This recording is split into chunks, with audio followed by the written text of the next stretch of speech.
reviewing this week's crumble cookies. Once again, I am so over all the crumble cookie reviews that never have a single critical thing to say about them, so that's not really a review. And if I'm being honest, this week's cookies looked rough, so I'm not buying anyone who's saying that every single one of these is amazing. So the last 2 weeks were duds, the 2 before that were pretty good, and we finally made it to this bottom row week. And I'm not gonna lie, they looked rough in person. I decided to skip the peanut butter turd cookie. I saw them hand it to another person and I won't lie, it looked so dry that not even a big gulp margarita could help you choke that thing down. And we skipped the weird pumpkin square cake thing. There's no way I'm paying extra for that. So here's what we're rocking with. And as a reminder, the scale is 0, tastes like I'm just eating a handful of flour. 5 is you could get this cookie from like a Cub Foods bakery or Target.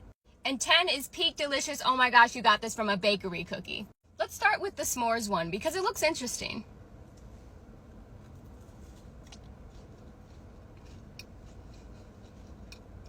It's not bad. Had to get some of that marshmallow fluff in.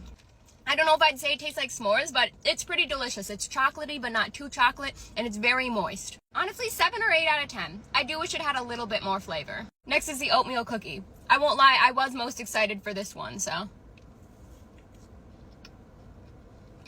I love a good oatmeal cookie. I'm a sucker for one. It's a pretty classic oatmeal cookie. You could make this easily at home, so I'm gonna give this also like a 6 or 7 out of 10. But it's not bad. It's just not anything special to write home about. Last is the berries and cream, you know, berries and cream, berries and cream. I'm a little lad that loves berries and cream. Hopefully they do not ruin that meme for me, all right? You gotta live up to the meme. Let's try it.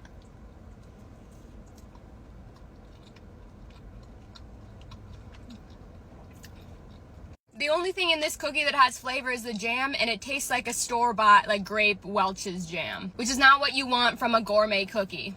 Yeah, not terribly impressed by that, so I'm gonna give it like a 4 or 5 out of 10. It's not atrociously bad like some in the past, but I really wouldn't eat that willingly.